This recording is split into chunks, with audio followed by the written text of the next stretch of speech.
बुरे काम का बुरा नतीजा। हम सब ने ये कहावत सुनी है और अब यही ईशा के साथ होने वाला है। गलती से वो रोशनी के पार्लर में पहुंच जाती है। ये तो वही बात हो गई कि शिकारी ने शेर के मुंह में हाथ डाल दिया, क्योंकि लालची रोशनी इतनी आसानी से सोने का अंडा देने वाली मुर्गी यानी ईशा को छोड़ने वाली नहीं थी।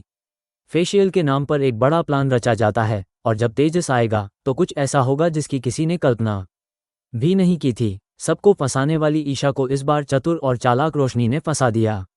बात असंभव लगती है लेकिन यही हुआ। दूसरी ओर सायली, जो अपने बिजनेस की पहली डिलीवरी के लिए निकली थी, नो पार्किंग में गाड़ी खड़ी कर देती है। नतीजा, बिजनेस की शुरुआत होने से पहले ही उसका वाहन पुलिस स्टेशन पहुंच जाता है। क्या ये छोटी सी गलती किसी नए सफर की शुरुआत होगी?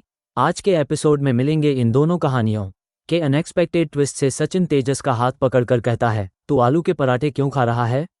जा और उपवास कर, तेरी बाई को पत्नी भी तो व्रत कर रही है। तेजस कहता है, मैं व्रत क्यों करूं?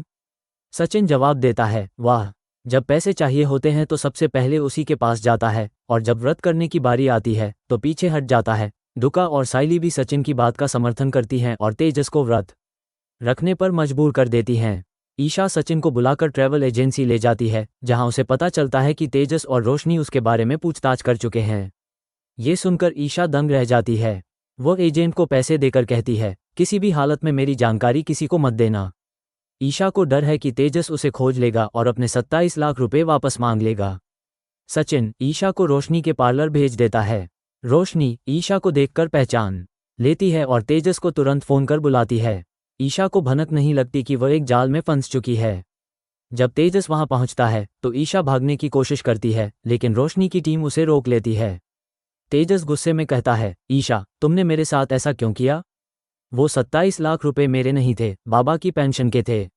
ईशा तंज कसते हुए कहती है, तुझ जैसे आदमी से नौकरी नहीं होती, बिजनेस क्या खाक करेगा? रोशनी गरजती है, जल्दी से पैसे वापस कर, नहीं तो इस पार्लर से बाहर भी नहीं जा पाएगी। ईशा पैसे लौटाने से मना कर देती है और कहती है कि 6 महीने इस खजूर तेजस के साथ रही थी, उसे कंपनसेशन समझो। रोशनी यह सुनकर आग बबूला हो जाती है। सायली अपने नए बिजनेस के लिए एक्टिवा पर फूलों की डिलीवरी करने जाती है, लेकिन जल्दबाजी में वो नो पार्किंग में गाड़ी लगा देती है। जब वो डिलीवरी कर वापस लौटती है तो देखती है कि उसकी गाड़ी गायब है। एक भिखारी से पूछने पर पता चलता है कि पुलिस ने उसकी गाड़ी उठा ली है। अब सायली को अपनी गाड़ी वापस पाने के लिए पुलिस स्टेशन जाना पड़ेगा।